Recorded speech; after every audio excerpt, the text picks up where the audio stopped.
بني الإسلام على خمسة أركان في الدين صوم وصلاة وزكاة حج والشهادتين.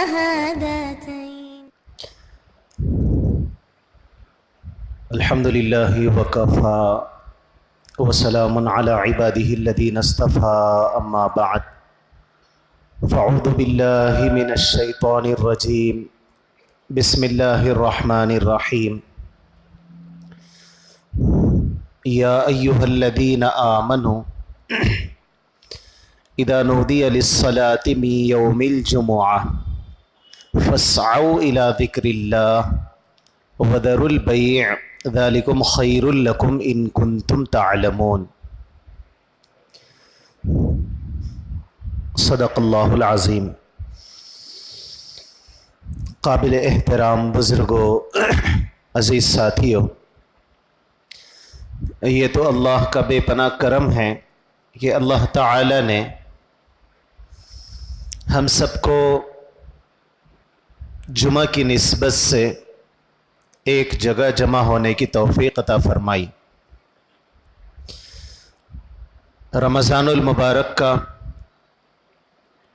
آخری جمعہ ہے. یقیناً بہت زیادہ قیمتی لمحات ہے اور اللہ کا جتنا شکر ادا کیا جائے کم ہے. وجہ اس کی یہ ہے کہ ایک جمعہ کی فضیلت، پھر جمعہ کی فضیلت کے ساتھ ساتھ رمضان المبارک کی فضیلت، پھر رمضان المبارک کے ساتھ ساتھ اخیری عشرے کی فضیلت، یہ بہت عظمت کو بڑھا دیتا ہے، اس دن کے عظمت کو بے انتہا بڑھا دیتا ہے. وجہ اس کی کیا ہے؟ وجہ اس کی یہ ہے، جمعہ اللہ تعالی نے جس طرح فرشتوں کو بنایا ہے، تمام فرشتوں میں کچھ فرشتوں کو اللہ نے افضل بنا دیا. حضرت جبرائیل علیہ السلام، حضرت میکائیل، حضرت اسرافیل، حضرت عزرائیل علیہ السلام. پھر اللہ نے انبیاء اور رسل کو بھیجا تو قرآن کریم کہتا ہے تلک الرسل فضلنا بعضهم على بعض، کہ اللہ نے رسولوں میں بعض کو بعض پر فضیلت دی. یہاں یہ بات ہمیں یاد رکھنی ہے کہ بس اللہ جو چاہتے ہیں، جس کو جو مقام دیتے ہیں اور دے چکے ہیں انبیاء میں، اس پر ہمارا ایمان. ہم اپنی جانب سے اس میں چونو چیرا نہیں کریں. ہاں یہ بات ضرور ہے کہ چونکہ اللہ رب العزت نے فرمایا تلک الرسل فضلنا بعضهم على بعض، تو ہمارا اس پر ایمان. البتہ 4 انبیاء علیہ السلام کے بارے میں آتا ہے جن کو اللہ نے تمام انبیاء اور رسل پر فضیلت بخشی ہے. حضرت ابراہیم علیہ السلام، حضرت عیسیٰ علیہ السلام، حضرت موسیٰ علیہ السلام، اور میرے اور آپ کے آقا حضرت محمد الرسول اللہ صلی اللہ علیہ وسلم. ان میں بھی اللہ نے کسی فرشتے کو سب سے زیادہ فضیلت، جیسے انبیاء میں میرے اور آپ کے آقا ہیں صلی اللہ علیہ وسلم. پھر اللہ نے بہت ساری آسمانی کتابیں نازل فرمائی تو اللہ نے 4 کتابوں کو بڑا اعزاز بخشا ہے. تورات ہے، زبور ہے، انجیل ہے، قرآن مجید ہے. ان میں بھی اللہ رب العزت نے قرآن مجید کو سب سے زیادہ عزت بخشی.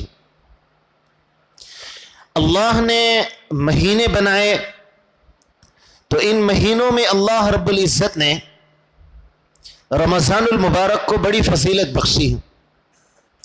اللہ نے ایام بنائے تو ان ایام میں اللہ تعالی نے جمعۃ المبارک کو بہت زیادہ فضیلت بخشی ہے. حدیث مبارکہ میں آپ کو سناؤں, آپ اندازہ لگائیں گے کہ کتنی فضیلت اللہ نے جمعہ کی رکھی ہے, کتنی فضیلت. ایک حدیث مبارکہ میں آتا ہے اللہ نے جمعہ کو اتنا عظمت اور اتنا برکت والا بنایا ہے کہ عیدین سے بھی بڑھ کر اس کی فضیلت ہو جاتی. ایک حدیث مبارکہ میں ہمیں یہ بات ملتی ہے کہ جمعہ کے دن 24 گھنٹے جو ہوتے ہیں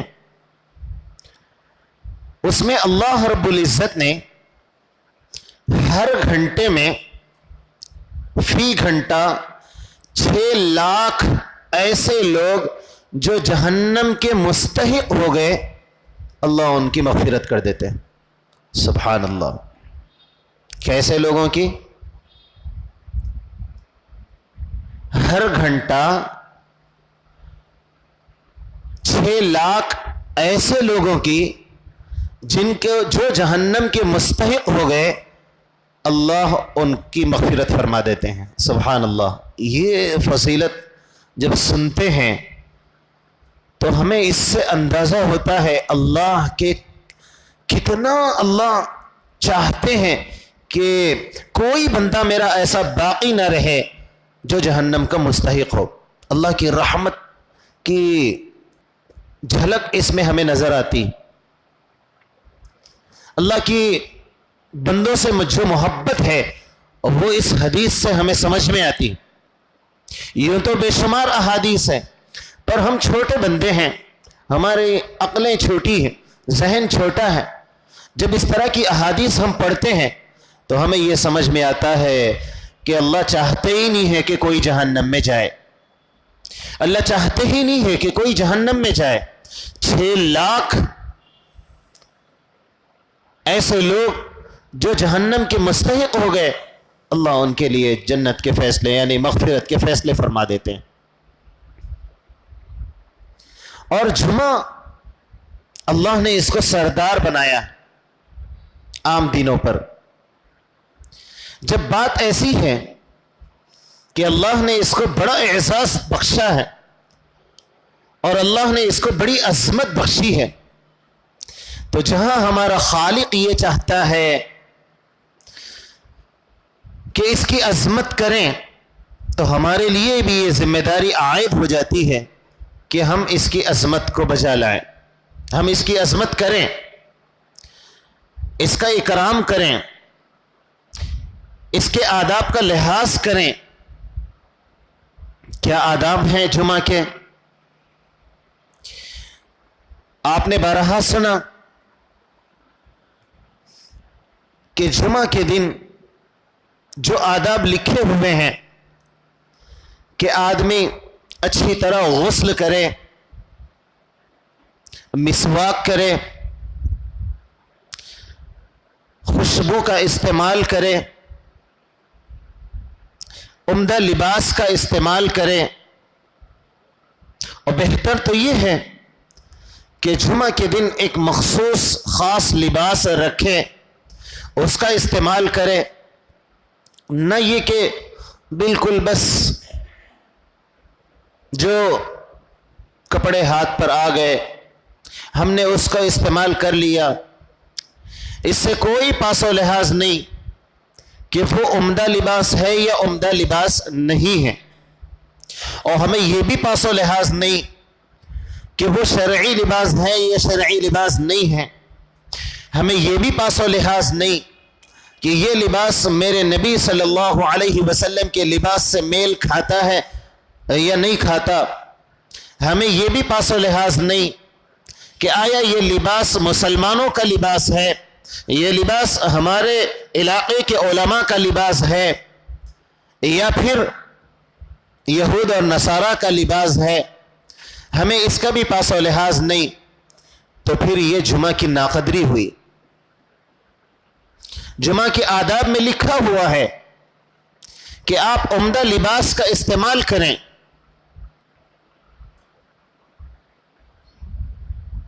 ایک حدیث مبارکہ آپ کو سناؤں کہ جب اس حدیث یا ان جیسی حدیث کو پڑھتے ہیں تو ہمیں یہ سمجھ میں آتا ہے کہ بس مومن کے تو مزے ہی مزے ہیں. جب ان جیسی احادیث پڑھتے ہیں تو ہمیں یہ سمجھ میں آتا ہے کہ مومن کے تو بہت مزے ہیں. کیا حدیث مبارکہ ہے؟ رمضان المبارک ہے، آدمی روزہ رکھتا ہے، سحر کرنا چاہتا ہے، سحر کرتا ہے، اور جب ہم احادیث کو اٹھا کر دیکھتے ہیں تو ثواب ہی ثواب. کھانا ہم کھا رہے ہیں، اللہ مفت کا ثواب اس کے کھاتے میں لکھ رہے ہیں. اور بندہ ارادہ جب کرتا ہے کہ میں سحر کر رہا ہوں، اس لیے کر رہا ہوں کہ میرے دو جہاں کے سردار حضرت محمد الرسول اللہ صلی اللہ علیہ وسلم نے سحر کیا تھا، میں نقل کر رہا ہوں، اس سنت کی ادائیگی کے لیے عمل کر رہا ہوں، تب تو ثواب کا اندازہ آپ نہیں لگا سکتے. بہت ثواب. جمعۃ المبارک کہ مومن کے مزے کیسے ہیں؟ حدیث مبارکہ میں بات ملتی ہے کہ بندہ رات میں، جمعہ کی رات میں اپنی جائز خواہشات کو پوری کرتا ہے، خود بھی غسل کرتا ہے اور گھر میں بھی غسل کراتا ہے، اور پھر صبح جلدی اٹھتا ہے، سنن و آداب نماز کا خیال کرتا ہے، سویرے جلد اٹھتا ہے، اور پھر جو سنتیں میں نے بیان کی، اس کے علاوہ جو سنتیں ہیں جمعہ کی، ان کا لحاظ کرتا ہے، اور پھر مسجد کی طرف نکلتا ہے پیدل چلتا ہوا. اور جب مسجد میں داخل ہوتا ہے، اللہ تعالی اس کی یہ ادا کو اتنا پسند فرماتے ہیں، اتنا پسند فرماتے ہیں کہ اس کے چلنے کے ایک ایک قدم پر 1 سال کے روزوں کا ثواب دیتے ہیں. سبحان اللہ. ایک ایک قدم پر 1 سال کے روزوں کا ثواب دیتے ہیں. قربان جائیے اللہ رب العزت پر. کیا آپ نے کام کیا؟ کیا جلد اٹھنا یہ کوئی کام تھا؟ کیا پیدل راستہ طے کرتے ہوئے مسجد کو آنا یہ کوئی کام تھا؟ مسجد کو جلدی آنا یہ کوئی کام تھا؟ گھر میں غسل کرنا یہ کوئی کام تھا؟ جائز خواہش کا پورا کرنا یہ کوئی کام تھا؟ اپنے گھر میں غسل کرانا یہ کوئی کام تھا؟ مسجد میں داخل ہونا یہ کوئی کام تھا؟ لیکن اللہ رب العزت ایک ایک قدم پر 1 سال بھر روزہ رکھنے کا اس کو ثواب دیتے ہیں. ان احادیث سے ہمیں یہ سمجھ میں آتا ہے اللہ چاہتے ہیں کسی طریقے سے میرا بندہ جنتی بن جائے. آدمی اپنی خواہش پوری کر رہا ہے، فیصلے اس کے لیے جنت کے ہو رہے ہیں. آدمی اپنی بھوک مٹا رہا ہے، فیصلے اس کے لیے جنت کے ہو رہے ہیں. لیکن شرط یہی ہے کہ بندے کی نیت یہ ہو کہ میرے پیارے نبی کا طریقہ ہے،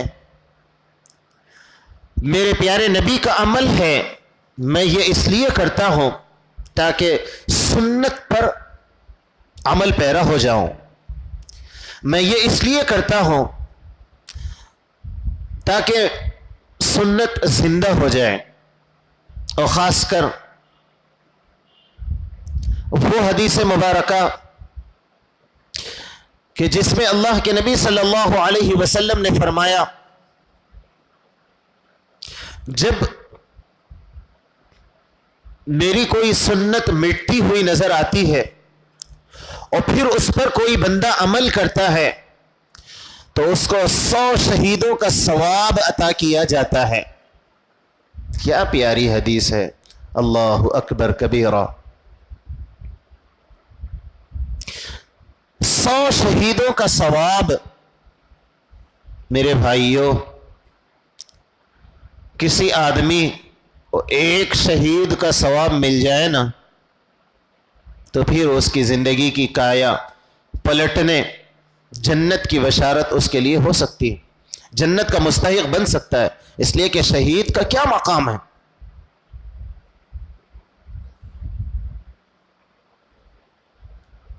اللہ کے نبی صلی اللہ علیہ وسلم نے جب ہم اس مضمون کی احادیث پڑھتے ہیں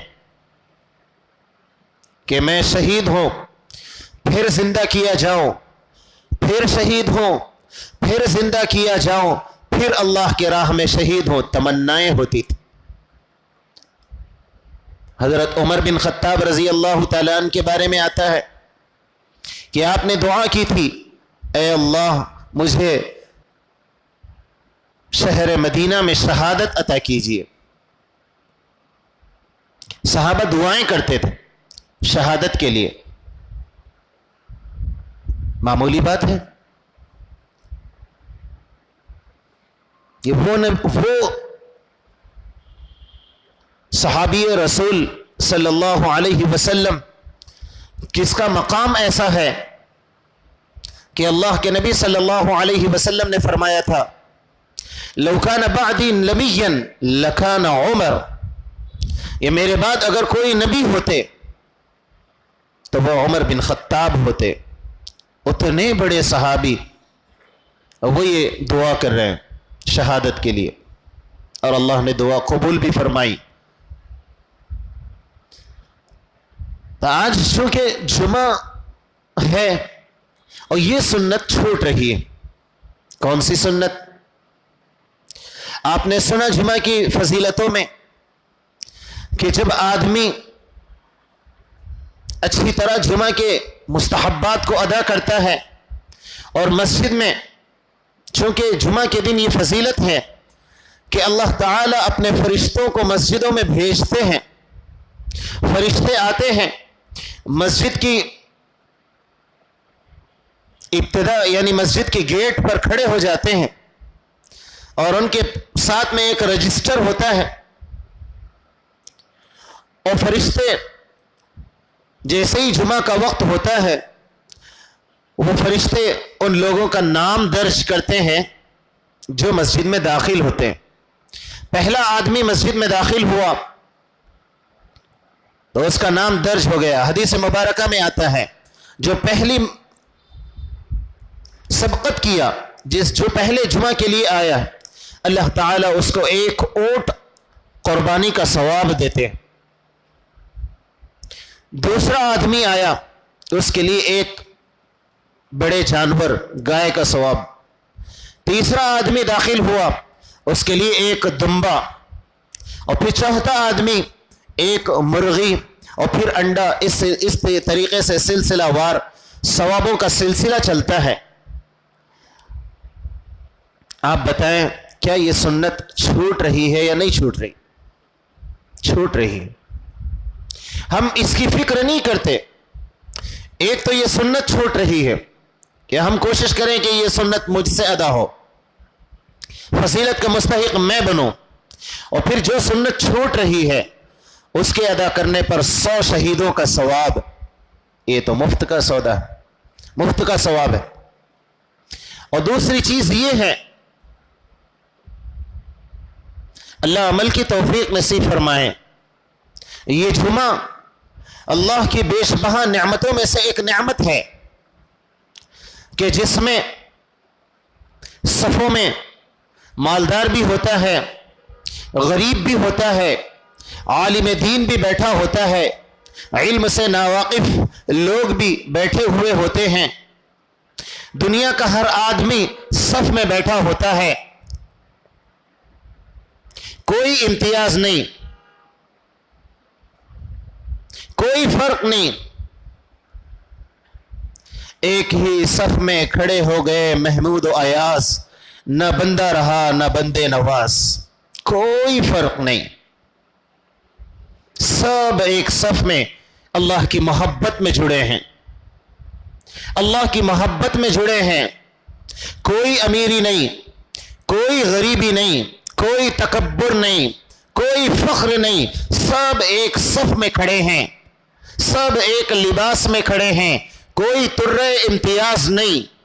وجہ کیا ہے؟ اللہ کی محبت، اس کے علاوہ کوئی ہماری کوئی سوچ نہیں، سب اللہ کی محبت میں دیوانے ہیں، کسی کو کوئی فرق نہیں پڑتا کہ بازو میں کون بیٹھا ہے، امیر ہے یا غریب، بادشاہ ہے یا رعایا، کوئی امتیاز نہیں۔ یہ اللہ کا کرم ہے۔ اللہ چاہتے ہیں ایک ہی صف میں میرے پورے بندے کھڑے ہو جائیں۔ اور حدیث مبارکہ کہ جب کوئی بندہ اللہ سے محبت کرتا ہے، اللہ کے لیے آپس میں محبتیں کرتا ہے، اللہ ہی کے لیے جڑتا ہے اور اللہ ہی کے لیے جدا ہوتا ہے، اس کی فضیلت کا کیا اندازہ لگائیں۔ جمعہ یہ پلیٹ فارم ہے امیر و غریب کے امتیاز کیے بغیر، بادشاہ اور رعایا کے امتیاز کیے بغیر، عالم اور غیر عالم کے امتیاز کیے بغیر۔ کیا یہ وہ حدیث ہمیں، اسی حدیث کا پس منظر ہمیں نظر آتا ہے؟ یہ اللہ ہی کی محبت کے لیے جمع ہوتے ہیں، اللہ ہی کی محبت کے لیے جدا ہوتے ہیں۔ اللہ ثواب عطا فرمائے۔ میرے بھائیوں،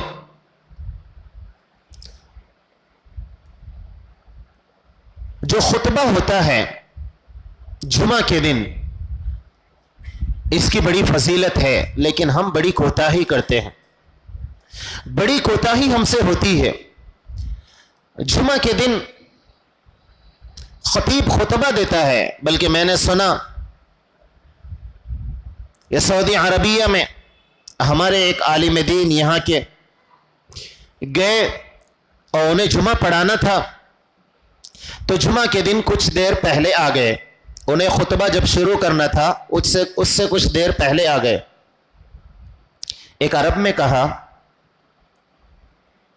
آپ خطیب ہیں اور آ گئے، کیا مطلب؟ مطلب یہ ہے کہ عرب اس پر عمل کرتے ہیں کہ خطیب منبر پر کب آئے گا؟ خطیب منبر پر اس وقت آئے گا جب پورے مصلی مسجد میں موجود ہوں۔ خطیب مسجد میں اس وقت داخل ہوگا، خطیب منبر پر اس وقت چڑھے گا جب پورے مصلی مسجد میں موجود ہو۔ اس کے لیے یہی حکم ہے۔ ہوتا کیا ہے؟ امام صاحب سب سے پہلے، ہم سب سے بعد میں۔ سنت چھوٹ رہی نہیں چھوٹ رہی؟ آداب چھوٹ رہے نہیں چھوٹ رہے؟ حکم اس کا الٹا ہے۔ ہمیں اس سے کوئی سروکار نہیں، کتنا بھی بول لو، اپن وہی کام کریں گے جو اپنے کو اچھا لگتا۔ اور پھر اس نے کہا آپ تھوڑی دیر سے آئیں۔ وجہ کیا ہے اس کے یہ کہنے کی؟ میں نے ابتدا میں ایک حدیث مبارکہ بیان کی کہ اللہ تعالی مسجد کے دروازے اور گیٹ پر فرشتوں کو متعین کرتے ہیں، جن کا کام یہ ہوتا ہے کہ خطبہ شروع ہونے سے پہلے وہ فرشتے لوگوں کے نام رجسٹر میں اندراج کرتے ہیں، رجسٹر میں لکھتے ہیں، فلاں بندہ مسجد میں داخل ہوا، فلاں داخل ہوا، فلاں داخل ہوا، اس کے لیے اتنا ثواب ہے، اس کے لیے اتنا ثواب ہے، اس کے لیے اتنا ثواب ہے۔ یہ داخل ہوا، یہ داخل ہوا. جب خطیب مسجد میں داخل ہوتا ہے تو فرشتے بھی اپنے رجسٹر کو بند کر دیتے ہیں اور خطبہ سننے کے لیے فرشتے بھی آ جاتے ہیں. پھر وہ احباب جو خطبے کے بعد آئے، خطبہ شروع ہونے کے بعد آئے، جمعہ کی لسٹ میں ان کا نام، جی جمعہ کی لسٹ میں ان کا نام آپ بہتر جانتے ہیں، اس لیے کہ اب وہ رجسٹر میں چیٹنگ تو نہیں کی جاتی نا، انہیں فرشتہ وہاں رکھا ذرا سائڈ میں لے کے اپن لکھ کے ڈال دیں گے، وہ تو دکھنے والا نہیں. تو میرے بھائیوں، گزارش ہے 8 دن میں 1 مرتبہ، 7 دن میں 1 مرتبہ جمعہ آتا ہے. اتنی فضیلتیں، اللہ اکبر کبیرہ، اتنی فضیلتیں، یہ ایک قدم چل کر آنے پر 1 سال روزوں کے رکھنے کا ثواب اللہ کی رحمت نظر آتی ہے. اپنی خواہش کے مکمل کرنے پر سنت سمجھ کر 1 سال روزے رکھنے کا ثواب اللہ کی رحمت کی جھلک نظر آتی. ایک قدم چلنے پر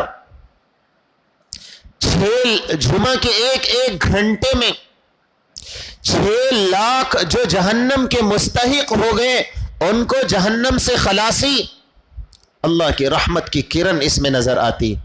میرے بھائیوں، جو دوسری غلطی ہم میں ہوتی ہے وہ یہ ہے، خطبے کے مستقل آداب ہیں. خطیب جب خطبہ دیتا ہے اس کے آداب ہیں، اس کا لحاظ کرنا ہے. خطبہ شروع ہو جائے تو اب ہم صفیں پھاند کر سامنے کی طرف آ رہے ہیں، منع کیا گیا. چھلانگ مار کر سامنے نہیں آ سکتے. اب خطبہ شروع ہو گیا، اس کا ادب یہ ہے کہ آپ بیٹھ جاؤ. خطبہ شروع ہو گیا، ادب یہ ہے کہ آپ قرآن کریم پڑھنا بند کر دو، آپ ذکر بند کر دو، آپ درود شریف کا پڑھنا بند کر دو. آپ کے ذہن میں یہ سوال آ سکتا ہے، درود شریف کے ہزاروں فوائد، ہزاروں فضیلتیں، اور آپ یہ کہہ رہے ہیں کہ درود بند کر دو. اور قرآن کریم جو شفاعت کرنے والا ہے، اتنے فضائل، اور آپ یہ کہہ رہے ہیں قرآن بند کر دو. ذکر اتنے فضائل اور آپ یہ کہہ رہے ہیں ذکر بند کر دو. میرے بھائیوں، حکم یہی ہے. آدمی کو چھینک آ رہی ہے، کوشش کرے نہ آئے، آ جائے تو کیا حکم ہے؟ آدمی چھینکتا ہے تو فوراً کہتا ہے الحمدللہ، فوراً اللہ کی تعریف حمد بجا لاتا ہے. لیکن حکم ہے خطبے کے درمیان الحمدللہ نہ کہو، الفاظ زبان سے نہ نکالو. اب یہ ذکر کا وقت نہیں ہے، خطبہ سنو. ہاں، دل ہی دل میں کہہ سکتے ہو. کسی کو پتا نہیں تھا اور اس نے چھینکنے کے بعد الحمدللہ کہہ دیا، تم جواب میں یرحمکم اللہ مت کہو، یرحمک اللہ مت کہو. تمہارے لیے یہی حکم ہے. عادت ہے فوراً زبان سے نکل جاتا ہے، ٹھیک ہے، دل ہی دل میں کہہ لو، پر زبان سے الفاظ ادا مت کرو، دعائیں مت کرو، خطبہ سنو. یہی حکم ہے. جمعہ کے دن 1 ساعت اللہ نے ایسی رکھی ہے کہ جس میں دعا اللہ قبول فرماتے ہیں. علماء نے لکھا جب خطیب خطبہ شروع کرتا ہے اس وقت سے لے کر جمعہ کے ختم ہونے کے درمیان یہ ساعت ہے. کسی نے لکھا کہ 2 خطبوں کے درمیان یہ ساعت ہے، یہ گھڑی قبولیت کی ہے. علماء نے لکھا کہ جمعہ کے دن عصر کی نماز سے لے کر مغرب کے درمیان یہ ساعت ہے الغرض، پر ہمیں بتایا نہیں گیا تعین کے طور پر کس وقت ہے، پر گھڑی تو ضرور ہے، ایک ساعت تو ضرور ہے۔ جمعہ کے دن پوری سنتوں کا لحاظ کرتے ہوئے کوشش یہ کرنا ہے کہ اللہ تعالی میری کسی طریقے سے دعا کو قبول فرما لے۔ جمعہ کے مستقل آداب ہیں، جمعہ کی سنتیں ہیں۔ کیا ہی اچھا ہوتا ہم اللہ والوں کے طرز پر چلتے، جمعہ کے دن سورہ کہف کی تلاوت کرتے۔ میرے بھائیوں، جمعہ یہ اللہ کی طرف سے بے شبہ نعمتوں میں سے ایک نعمت ہے۔ قرب قیامت کا دور ہے، میرے نبی نے دعائیں کی کہ دجال میرے زمانے میں نہ آئے۔ نبی دعا کر رہے ہیں تو میرے اور آپ کی کیا بشارت ہے، ہم بھی دعائیں کریں۔ یہ بہت بڑا فتنہ ہے کہ اگر دجال آئے گا اور جو آدمی اس کا سامنا ہو جائے، مشکل ہے وہ فتنے سے بچے۔ دعائیں کرنا ہے۔ میں نے یہ کیوں کہا؟ میں نے یہ اس لیے کہا کہ اس سے بچنے کا فارمولہ ہمیں جمعہ کے دن سکھایا گیا ہے۔ ہمیں بتایا گیا ہے کہ سورہ کہف کو جمعہ کے دن پڑھنا ہے، اللہ تعالیٰ اس کی دجال سے حفاظت فرما لیتے ہیں۔ جمعہ سورہ کہف کی ابتدائی 10 آیات، انتہائی 10 آیات، اختتامی 10 آیات کو پڑھنا ہے، اللہ تعالیٰ اس کے فتنے سے حفاظت فرماتے ہیں۔ میرے بھائیوں، یہ ایک بہت بڑا سنگین اور بہت ہی بڑا فتنہ ہے، اللہ ہم سب کی حفاظت فرمائیں۔ جمعہ کا احترام کرنا ہے، جمعہ کا اکرام کرنا ہے، جمعہ کی عظمت کرنا ہے۔ اللہ نے اتنی عظمتوں والا دن بنایا ہے، اللہ نے تمام دنوں پر سردار بنایا ہے، تو ہمارا فریضہ بنتا ہے کہ ہم اس کی پوری عزت کریں، اس کی عظمت کریں، اس کے وقار کو ملحوظ رکھیں۔ ساتھ ہی ساتھ چونکہ آخری جمعہ ہے، پھر ہم اس طریقے سے عید سے پہلے جمع نہیں ہوں گے، تو مجھے دو تین گزارشات کرنا ہے۔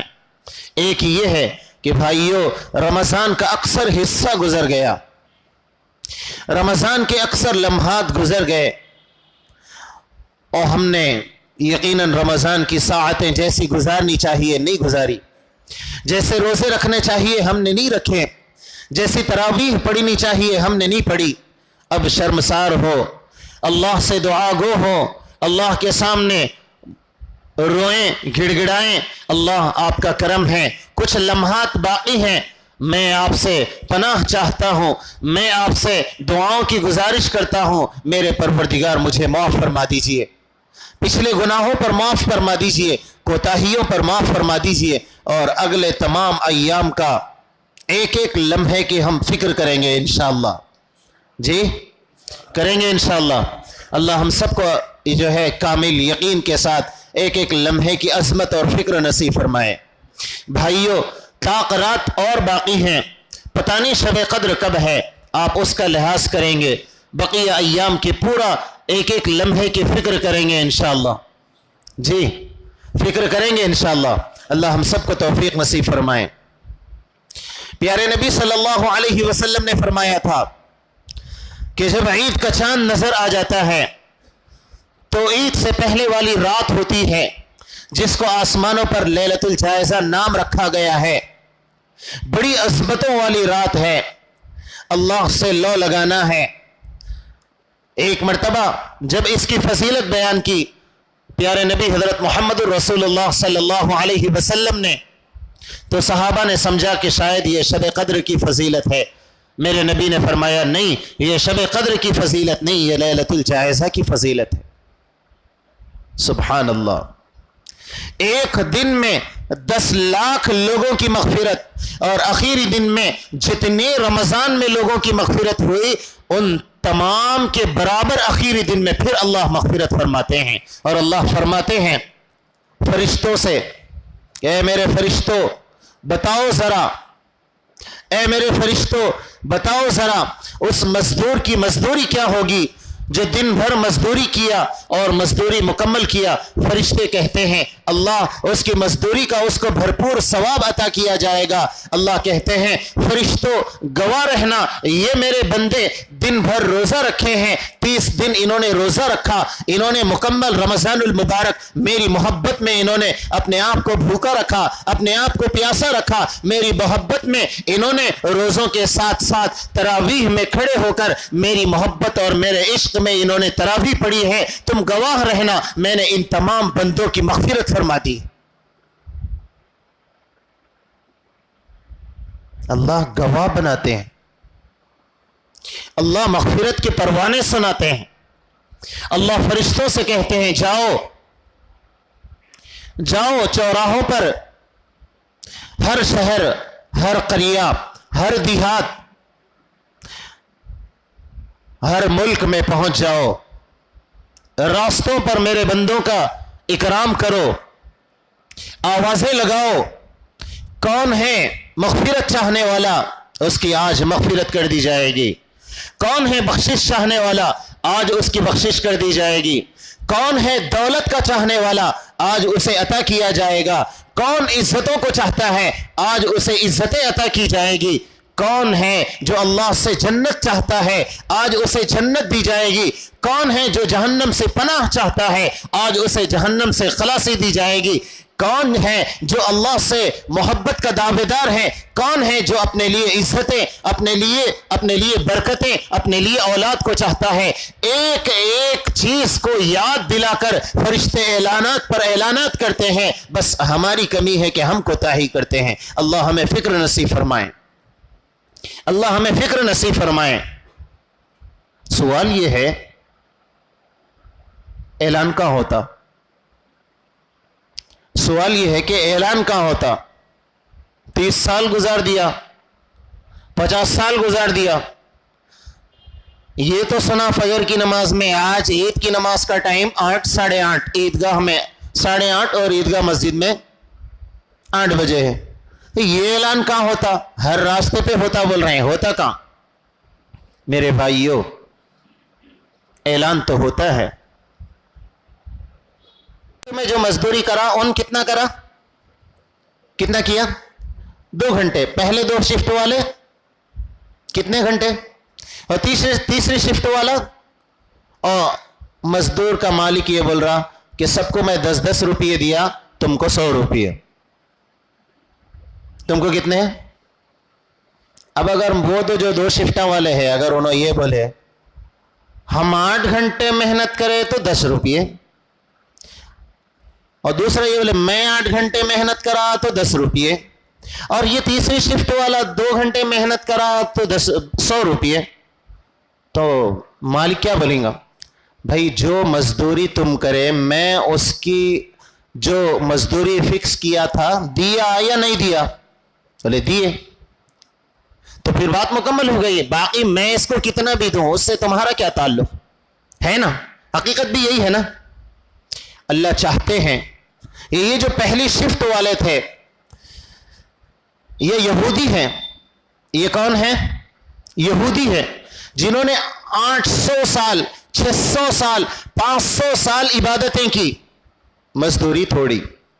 اور دوسری جو شفٹ ہے وہ عیسائی ہیں, 500 سال 700 سال پچھلی عمریں, ان کی مزدوری تھوڑی. اور یہ امت محمدیہ صلی اللہ علیہ وسلم 50 سال 63 سال, مزدوری کتنی اندازہ نہیں لگا سکتے. روزے کا بدلہ نہیں معلوم, 1000 گنا زیادہ, 1 لاکھ گنا زیادہ, کتنا زیادہ نہیں معلوم. اللہ تھوڑی دیر محنت اور مزدوری کتنی بتائیے, کتنی مزدوری؟ کئی گنا زیادہ. تو کیا آپ وہ مزدوری لینا نہیں چاہیں گے؟ جی کیا آپ مزدوری لینا نہیں چاہیں گے؟ کون ہوگا ایسا جو مزدوری کو چھوڑے؟ اللہ تعالی ہم سب کو صحیح طریقے سے سمجھ کی اور عمل کی توفیق نصیب فرمائے. وآخر دعوانا ان الحمد للہ رب العالمین.